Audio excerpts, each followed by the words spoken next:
नमस्कार, मैं हूं संजय शर्मा। आप देख रहे हैं 4 PM न्यूज नेटवर्क। लंदन में मेरे दोस्त हैं, भारत के रहने वाले हैं, लंदन में डॉक्टर हैं। उनका फोन आया सबसे पहले, मुझसे कह रहे संजय भाई आपके देश को, हमारे देश को हो क्या गया है। तो मैं उनका लहजा जो था बड़ा अजीब सा था। मैंने कहा क्या हो गया, मैं चौंका। मैंने कहा कोई बात हो गई। बोले यहाँ पे लंदन में मजाक उड़ रही है कि भारत होगा, अब इंडिया नहीं रहेगा, इंडिया का नाम बदल जाएगा। कहते हैं कि लंदन में जो भारत मूल के लोग हैं वो हंसते थे कि अब शायद देश की सरकारों को, राज्यों की सरकारों को इसके अलावा कोई काम नहीं बचा कि नाम बदल दो। जैसे एक बजाज बल्ब का विज्ञापन आता था कि घर के सारे बदल दूंगा। आपने भी देखा होगा कि वो था कि एक एक करके आदमी बल्ब उतार रहा, कह रहा घर के सारे बदल दूंगा। तो कुछ कुछ इसी तर्ज पे आपका ध्यान बटाने के लिए, आपको बहुत महिमा मंडित अपने आप को दिखाने के लिए नाम बदलने का शौक है। कभी इलाहाबाद प्रयागराज हो जाता है, कभी मुगलसराय सराय जंक्शन का नाम बदल, तमाम जगह नाम बदल जाते हैं, जिलों के नाम बदल जाते हैं। आपको अनुमान है कि केवल एक जिले का नाम बदलने में कितने करोड़ों रुपए खर्च होते हैं।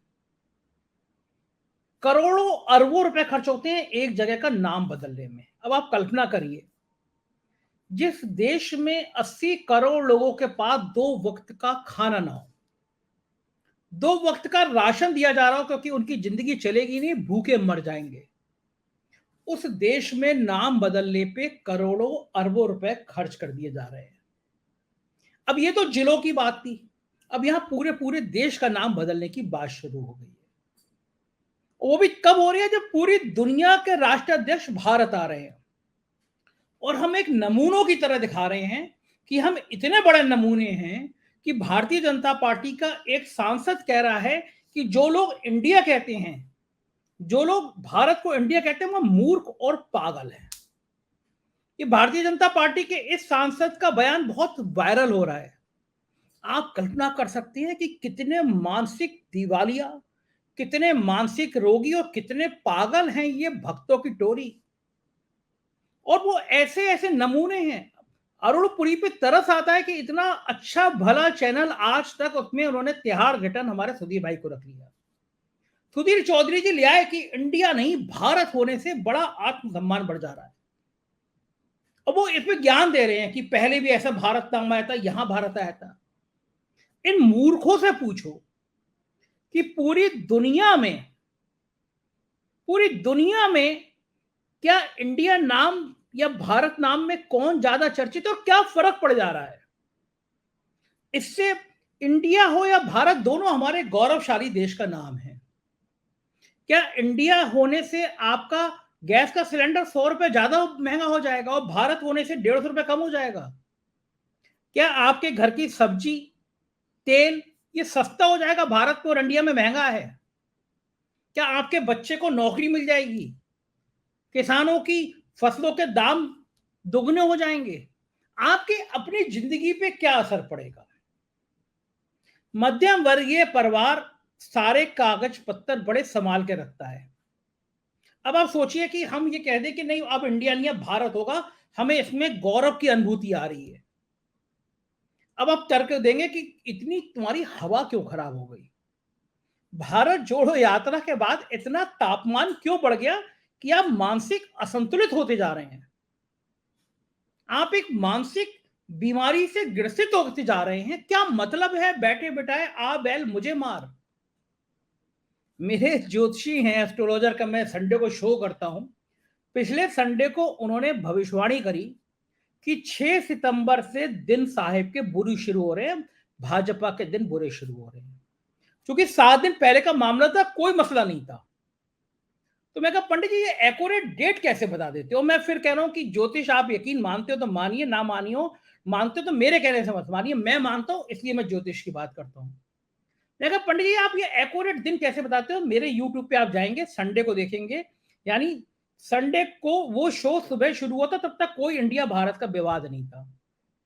और 6 सितंबर को आप ये वीडियो में बोल रहा हूं, आप सुन रहे हैं, आप देखिए 6 सितंबर को पूरे देश में, पूरी दुनिया में भारत की फजियत शुरू हो गई कि भारत में कितने मानसिक असंतुलित हैं आदमी हैं कि एक सांसद कह रहा है कि जो इंडिया कहते हैं वो मूर्ख या पागल है। मैं अपने प्रधानमंत्री जी का सम्मान करता हूं, उस पद का सम्मान करता हूं, इसलिए मैं उनके प्रति कोई अभद्र और कोई अशोभनीय टिप्पणी करना नहीं चाहता। लेकिन मैं अपने इन सांसद जी से पूछना चाहता हूं कि मेक इन इंडिया क्या मैंने कहा था? पूरी दुनिया में मेक इन इंडिया का डंका बज रहा है, ये मैंने कहा था या राहुल गांधी ने कहा था? अरे भैया, हमारे प्रधानमंत्री जी ने ढोल नगाड़े बजा बजा के कहा था कि make in India, make in India, make in India. समझ में आया ना आपको? स्किल इंडिया किसने कहा था? अब देश में नया दौर आ रहा है स्किल इंडिया।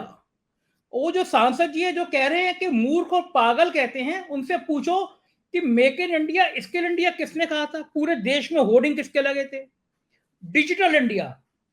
अब बहनों और भाइयों, अब भारत डिजिटल इंडिया बनने जा रहा है। मैंने कहा था या राहुल गांधी ने कहा था? साहब ने कहा था ना। इंडिया किसने कहा था? साहब ने कहा था ना। Make in India, skill India, digital India, साहब ने कहा था ना। और फिर हाँ, अब आपको नौजवानों को कोई परेशानी नहीं है रोजगार की। पकौड़े तलने वाली बात नहीं कह रहा मैं, पकौड़े तलने के अलावा बात की थी स्टार्टअप इंडिया। किसने कहा था, मैंने या राहुल गांधी ने? सांसद जी से, उन्हीं सांसद जी से पूछो किसने कहा था make in India, skill India, digital India, startup India. जब सब कुछ खत्म हो गया, आप घर पे आराम होने लगे, तो साहब को फिर याद आया, बोले खेलो इंडिया। ये जो टास्क होता है ना कोरोना में, लाइट जलाओ, ताली बजाओ, थाली बजाओ, हम बंदरों की तरह एक डाली से दूसरी डाली पे कूदते रहते हैं, क्योंकि हमारा साहब जो है वो देश को मदारी की तरह चलाता है। भक्त जो है वो बंदरों की तरह एक डाल, दूसरी डाल, तीसरी डाल, सुधीर चौधरी, रूप काले आकाश, अंजना ओम कश्यप, एक डाल दूसरी डाल, जिस साहब ने कह दिया इन भारत भारत भारत। अब सांसद जी कह रहे हैं जो इंडिया कह रहा है वो मूर्ख है, पागल है। और जब याद आया लोगों को, तो पता चला कि ये देश की सरकार तो गवर्नमेंट ऑफ इंडिया है। मैंने अपने पर्स में से पर्स को खोला, नोट निकाला, उस पर लिखा हुआ था गवर्नमेंट ऑफ इंडिया। अब क्या साहब देश में दोबारा नोटबंदी हो जाएगी? कहा जाएगा कि जिन पे गवर्नमेंट ऑफ इंडिया है उस पे सब पे गवर्नमेंट ऑफ भारत लिख दिया जाएगा। अमेरिका से लेकर लंदन से लेकर ऑस्ट्रेलिया तक आज मेरे पास कम से कम 70 मेल आ चुके हैं लोगों के। और उन मेलों का लब्बो लाभ ये है कि क्या भारत अब दुनिया में यही कहने के लिए बचा है कि हम मूर्ख हो गए, होते जा रहे हैं? हम देश के विकास की बात करने की जगह हम इसी में उलझे हुए हैं कि ये भारत हो जाए या ये इंडिया हो जाए। समस्या नेहरू से है। नेहरू ने गलती करी थी, डिस्कवरी ऑफ इंडिया लिख दी थी। और मैंने डिबेट की तो राकेश पाठक बहुत सीनियर जर्नलिस्ट है, उन्होंने बहुत अच्छी बात कही। आज जो आप मेल लिखते हैं संजय शर्मा .co.in, nic.co.in क्या है? इंडिया का साइन है, तो फिर सारी मेल आईडी बदल दी जाएगी। और फिर जो साहब को लाने वाले हैं, गांधी जी के 3 बंदर सुने थे ना आप? अब मुझे नहीं पता चुनाव आयोग मुझे इस पर नोटिस दे देगा या नहीं दे देगा, लेकिन 3 चुनाव आयोग गांधी जी के बंदर की तरह काम कर रहे हैं। तो उनका नाम क्या है? Election commission of India. उसको भी छोड़ दीजिए, रिजर्व बैंक ऑफ इंडिया। तो ये जो पागलपन सूझा अचानक, जब दुनिया के तमाम देश भारत आ रहे हैं तब अचानक सूझा। तो मैं समझ नहीं पा रहा क्या इसको भारत की मूलभूत समस्याएं अब बची नहीं है जो हम इन मुद्दों पर बातचीत करने लगे हैं। भारत में कोई वैचारिक स्तर पर कोई क्रांति होने वाली नहीं है जो हम इन मुद्दों पर बात कर रहे हैं। अगर आपको हटाना है तो आप नफरत को हटाइए, आपको बदलना है तो दिलों को बदलिए। मैं ऑफिस में गया तो मेरे लोगों ने वो रील, आजकल रील का शौक चल रहा है ना, तो वो योगेश और संचित आते बोले कि सर आपकी एक रील बनाते, कुछ बोल दीजिए। अचानक रखा। तो मैं पहली बार इस तरह की रील बना रहा था, तो मैंने बनाई है, सुनिए आप भी, आपको कैसे लगती है रील, सुनिए ये वाली। नाम बदल दीजिए, नाम बदलने से बहुत कुछ हासिल हो जाएगा। दिमाग की जहनियत मत बदलिए, दिमाग में जहर भरिए, दिमाग में नफरत भरिए और नाम बदलिए। जिलों के नाम बदलिए, शहरों का नाम बदलिए और अब देश का नाम बदल दीजिए। बदलना है तो इस दिल को बदलिए, बदलना है तो इस दिमाग को बदलिए। इस दिमाग को खत्म करिए जिस दिमाग ने जाति और धर्म के नाम पर इस देश में नफरत फैला दी है। नाम बदलने से क्या होगा, भारत हो या इंडिया, अगर आपको ये विदेशी नाम लगता है, आपको इंडिया में विदेशी खुशबू आती है, तो हजूर एक बार सोचिए, सेंट्रल विस्टा कौन सी संस्कृति का नाम था? सोचिए, दिमाग को दुरुस्त करिए। इंडिया इतना नफरत भरा नहीं है, नफरत कहीं और से आती है। इसको खत्म कीजिए, जरूर खत्म कीजिए। तो ये तो खैर रील मजे मजे में मैंने बनाई थी, लेकिन मैं कह रहा हूं कि देश एक अजीब से दौर में चल रहा है। और देखिए, मैं बहुत ज्यादा साहब को, प्रधानमंत्री जी को दोष भी नहीं दूंगा।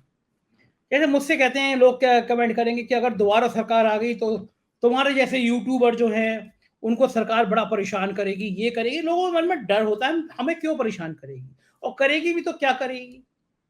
और अब कौन सा नहीं कर रही है? अभी भी सच बोल रहे हैं, तब भी सच बोलेंगे। लेकिन हमारी परेशानी या किसी की, आपकी परेशानी थोड़ी ये हो सकती है कि भाई दोबारा ये सरकार आ जाएगी तो महंगाई और बढ़ जाएगी। आपको ख्याली पुलाव बना के दिए जाएंगे, आप उनको चाशनी की तरह उबालते रहिए। आपको राष्ट्रवाद का तड़का दे दिया जाएगा, उसको ओढ़ के बिछाते रहिए। आपको बड़ी बड़ी धर्म की बातें बता दी जाएंगी, मुसलमान आ जाएंगे, हिंदू धर्म खतरे में है। उन्हीं को बच्चों को खाना बना के खिलाइए और कहिए कि बेटा अगर नौकरी चाहिए तो नौकरी मिल जाएगी, लेकिन मुसलमान आ जाएंगे। ऐसी ख्याली बातों से आपका दिमाग अगर बहलता हो, आपकी जिंदगी बेहतर होती है तो दोबारा फिर सोचिए। लेकिन मैं सोच रहा था कि ये तो छोटी छोटी बातें परेशान होने की।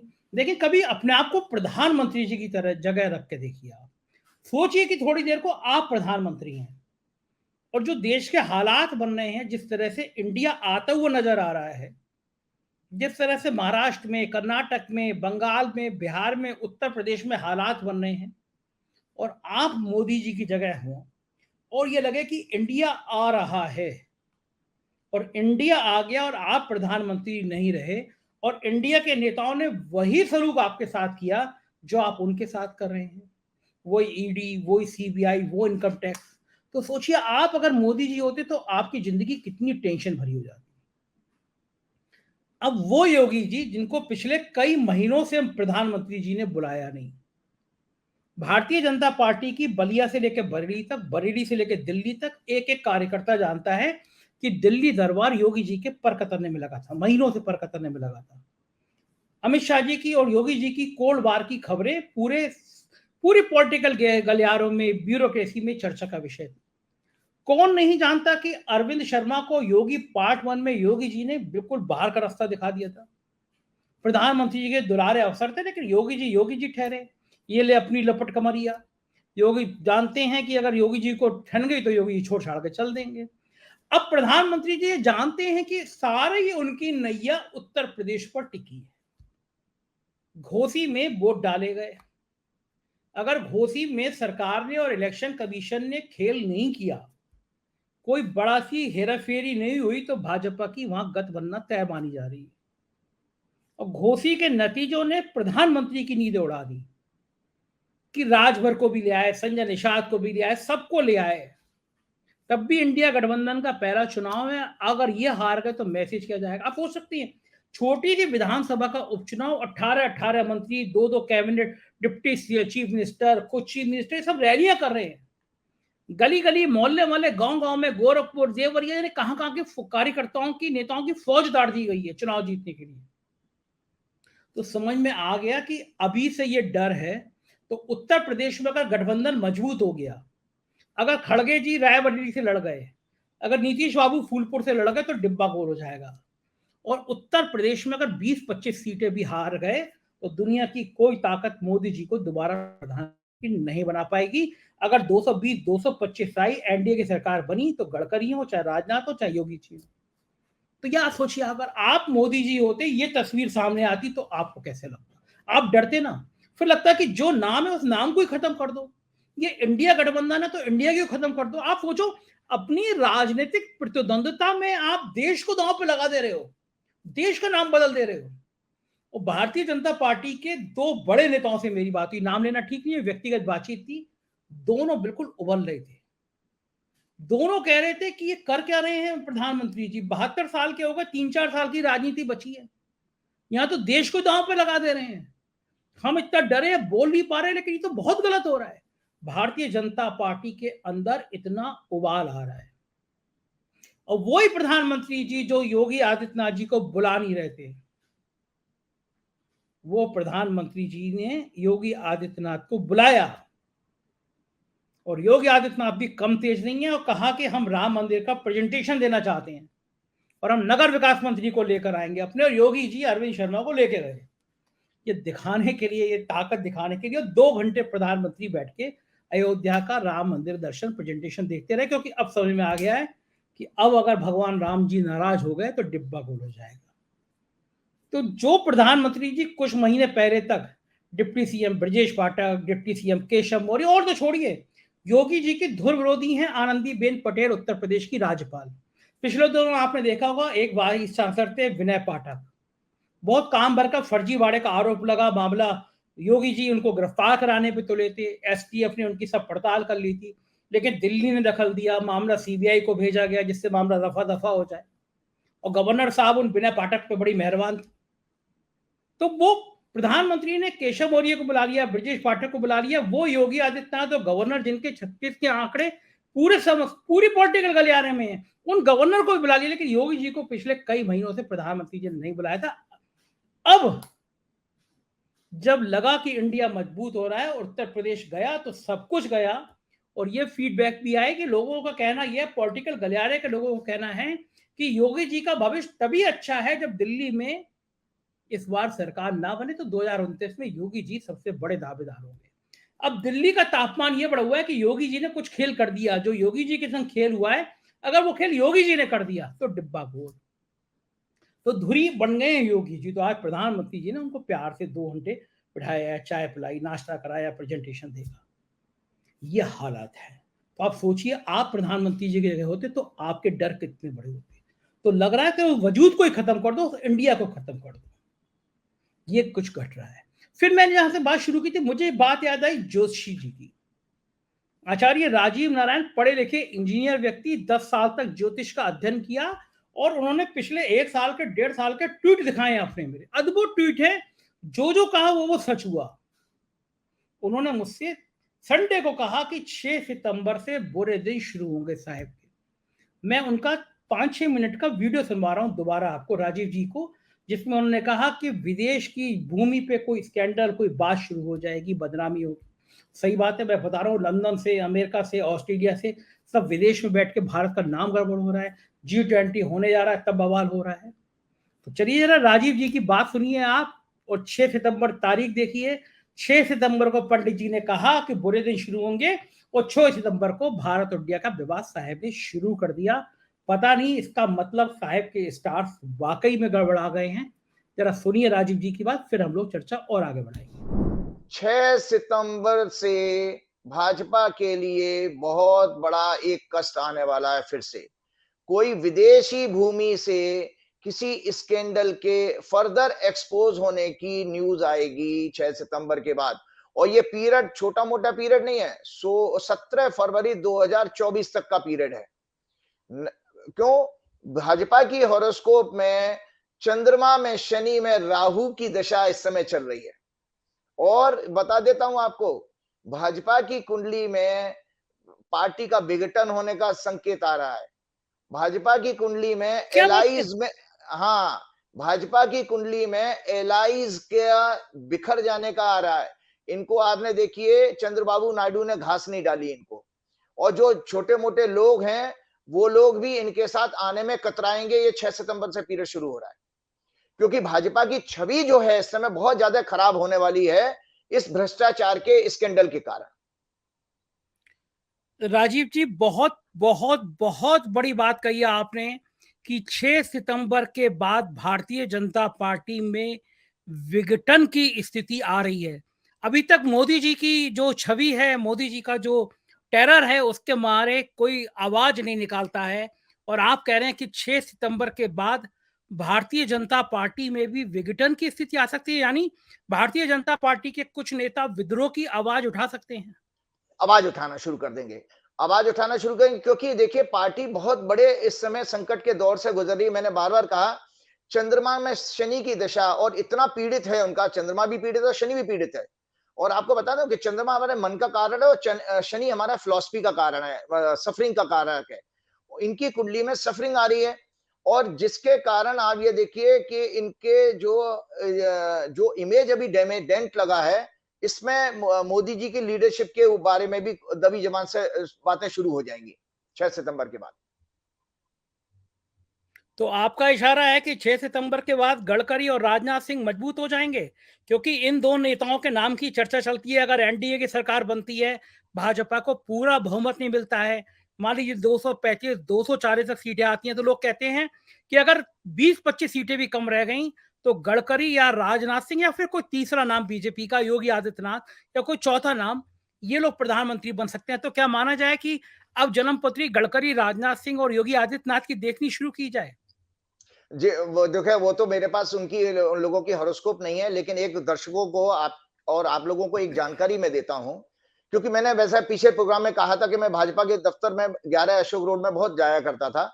तो 2013 की एक वाकया सुना देता हूं आप लोगों को कि 2013 में हमने एक बीजेपी के वरिष्ठ नेता, इस समय राज्यसभा के सांसद भी हैं, उनसे जब कुंडली भाजपा की डिस्कस कर रहे थे, तो मैंने कहा कि भाई 2014 में भाजपा की सरकार बनेगी, क्योंकि सूर्य की महादशा इनकी चल रही थी इस समय, और 10वें घर में सूर्य बैठा, सत्ता के घर में बैठा था। तो उसमें वो अटकलें लगा रहे थे कि राजनाथ जी बन जाएंगे, और वो क्योंकि राजनाथ जी सूर्य से क्षत्रिय धर्म देखा जाता है, तो राजनाथ जी का वो अटकलें लगा रहे थे सज्जन कि भाई राजनाथ जी बन सकते हैं।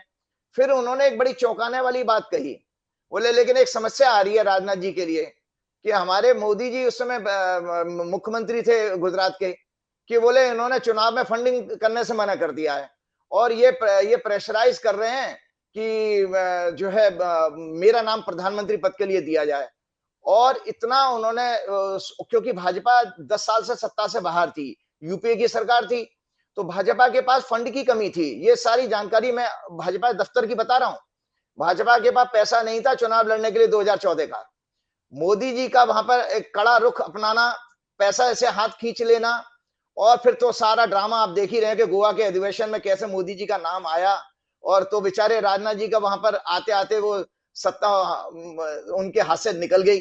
तो ये सब चीजें इसलिए है कि वही लेकिन अभी भाजपा के लिए इतना कठिन समय गुजर रहा है, ये मेरी बात दर्शक याद रखें, कि सीटें भी कम होती हैं, और सबसे बड़ी बात है कि जो जिस विचारधारा से ये पार्टी बनी है, उसके लिए भी बहुत बड़ा डैमेज होने वाला है। क्यों? क्योंकि इस समय जिस मुद्दे पर ये लोग सरकार में आए थे, देखिए भारत की कुंडली भी है। 11 सितंबर से मैंने इंडिया की भी चार्ट आज स्टडी करी है, इंडिया का हॉरोस्कोप में। इंडिया के हॉरोस्कोप में भी चंद्र में, शुक्र में शनि शुरू हो रहा है 11 सितंबर से। तो ये इसको वेरीफाई मैंने किया इंडिया के चार्ट से भी, कि इंडिया के चार्ट में भी ये इंडिकेट कर रहा है कि रूलिंग पार्टी के लिए एक मृत्युतुल्य कष्ट है, जैसे पिछले वाले प्रोग्राम में भी मैंने बात कही है। तो आप याद रखिएगा कि भाजपा में जो जिस मुद्दे पर आप सरकार में आए थे, काला धन और वो क्या नाम है, करप्शन के मुद्दे पर, वो करप्शन का मुद्दा पार्टी में चिंतन शुरू कर देगा। राजीव जी, एक बड़ा आप रोचक बात कह रहे हैं। एक तरफ आप कह रहे हैं कि 6 सितंबर से भारतीय जनता पार्टी की बहुत बड़ी परेशानी शुरू हो जाएगी, और दूसरी तरफ कह रहे हैं कि 30 अक्टूबर के बाद राहुल गांधी की ब्रांडिंग इतनी बढ़ जाएगी कि पूरी दुनिया उनको दूसरे गांधी के रूप में स्वीकार करने लगेगी। जी, तो क्या माना जाए कि जो इंडिया की बैठक हो रही है, जो इंडिया अलायंस बन रहा है, क्या 2024 में वो सत्ता तक पहुंच सकता है? देखिए, मैंने आपको याद होगा कि आपने प्रोग्राम भी किया था, मैं उस समय पूना में गया हुआ था। ये मेरे पास हॉरोस्कोप है, जो 23 जून 2023 की है, 11 बजे जब पटना में मीटिंग शुरू हुई थी। तो मैंने ये बताया था कि इसमें चौथे घर में, ये देखिए चौथा घर, 7वें घर में शनि बैठा है। इसमें जो लगन, सिंह लगन निकल के आया था। सिंह लगन का स्वामी सूर्य 11वें भाव में था। 11वें भाव होता है अचीवमेंट का और प्रोग्रेस का, एक्सपेंशन का। हमारे एक्सपेंशन के हाउस जो माने गए हैं ज्योतिष में, वैदिक में 3, 6, 10, 11। तो जो लगन में मीटिंग शुरू हुई थी पटना में, आप देखिए दर्शक उसको वेरीफाई कर सकते हैं। वो सिंह लगन में हुई थी, सिंह लगन का स्वामी बैठा था अचीवमेंट के हाउस में। आज देखिए कि आज तीसरी मीटिंग हुई है उसके बाद। तो दिन प्रतिदिन 23 जून के बाद में ये इंडिया अलायंस मजबूत हुआ है। उसमें कई सारी कमेटियां बन गई, जो आप लोग अखबार में भी हम पढ़ रहे थे। तो इसका अर्थ ये है, और संवत्सर की हॉरोस्कोप भी मैंने आपसे चर्चा की थी। संवत्सर की जो हॉरोस्कोप बनी, उसमें भी शनि जो है चौथे घर का स्वामी, विपक्ष का हाउस बहुत मजबूत आ रहा था। तो इन सब चीजों से मैं आपको बता रहा हूं कि अगली सरकार जो भी होगी वो मिली जुले पार्टियों वाली सरकार बनने जा रही है। ये आज तो आप एक के बाद एक धमाका कर रहे हैं। पहले कह रहे हैं 6 सितंबर को भाजपा की हालत खराब, फिर कह रहे हैं 30 अक्टूबर से राहुल गांधी की ब्रांडिंग, और अब कह रहे हैं मिली-जुली सरकार बनेगी। तो मिली-जुली सरकार किसकी बनेगी? भारतीय जनता पार्टी की, एनडीए की, या फिर इंडिया की? इतना भी और बता दीजिए। हाँ, देखिए वो मैं उसको एक आपने मेरी आप मुझे हमेशा पकड़ने की कोशिश करते हो, लेकिन मैं बता देता हूँ करेक्ट मेथोडोलॉजी तो वही है कि जिस दिन इलेक्शन अनाउंस होगा। ठीक है, ठीक लेकिन है। जब हम 2 हॉरोस्कोप को चर्चा करते हैं, एनडीए में बाकी लोग पार्टियों की तो मेरे पास है नहीं। एनडीए में भाजपा की हॉरोस्कोप है। इधर मेरे पास में मैंने ये देखा जो अलायंस बना वो 23 जून की उनकी बर्थ उसी समय हो गया। तो 23 जून की एक कुंडली हमेशा काम करेगी जब तक इंडिया अलायंस जिंदा रहेगा। ये दर्शक नोट करके रखें। तो 23 जून 2023 की जो कुंडली प्लस कांग्रेस की कुंडली को क्लब करके मैं जब देखता हूं तो ये कुंडली एनडीए पर भारी पड़ने वाली है। सुना आपने राजीव जी की बात। तो ये मैं कह नहीं सकता भैया सही होगा या गलत होगा, ये उनका ज्योतिष आंकलन है जो आमतौर पे सही हुए हैं, रिकॉर्ड में सही हुए हैं। तो इस बार भी उन्होंने ये आकलन कर दिया। जो हालात हैं, जो प्रधानमंत्री जी के हालात हैं, जो भारतीय जनता पार्टी के हालात हैं, वो बता रहे हैं कि इंडिया गठबंधन ने बहुत बेचैनी पैदा कर दी है, इंडिया गठबंधन ने बहुत दर्द दे दिया है। तो फिर इंडिया के अस्तित्व पर ही सवाल उठा दिया जा रहा है। पता नहीं ये देश हित में है या नहीं है, लेकिन मैं कहूँगा कि हटाना है तो इंडिया या भारत में कोई फ़र्क नहीं है। हमारे गौरवशाली देश को, हमारी ऐतिहासिक विरासत को इस तरह परेशान मत करिए। आप कह रहे हैं कि इंडिया नाम से अंग्रेज़ों की महक आती है, अंग्रेज़ियत की महक आती है। तो हजूर, ये जो संसद बनी है हज़ारों करोड़ रुपए की, उसका नाम सेंट्रल विस्टा क्यों रखा गया है? अरे और कुछ नहीं तो वीर सावरकर के नाम पे रख देते आप, वीर सावरकर भवन, बाबा साहब के नाम पे रख देते। किसी भी महापुरुष के नाम कर दीजिए। सेंट्रल विस्टा कौन सा भारतीय नाम है? और दरअसल आप बाबा साहब के बनाए हुए संविधान को खत्म करना चाहते हैं। बाबा साहब ने जो संविधान में व्यवस्थाएं दी हैं उसको खत्म करना चाहते हैं, और ये खतरनाक खेल है, खतरनाक प्रयोग है। देश को इसको बड़ी कीमत, देश के लिए बहुत बड़ी कीमत चुकानी पड़ेगी। और मुझे यकीन है शायद सद्बुद्धि आ जाए, ये सब काम ना हो। हमारा काम है सच बोलना, हम बोलते रहेंगे और आपकी राय का, आपके कमेंट का इंतजार करते रहेंगे। हमारी कुछ राज्यों की खबर है, चैनल हैं 4 PM यूपी, बिहार, गुजरात, महाराष्ट्र, कर्नाटक, उन्हें भी सब्सक्राइब करिएगा। अपना प्यार बनाए रखिएगा, सहयोग दीजिएगा।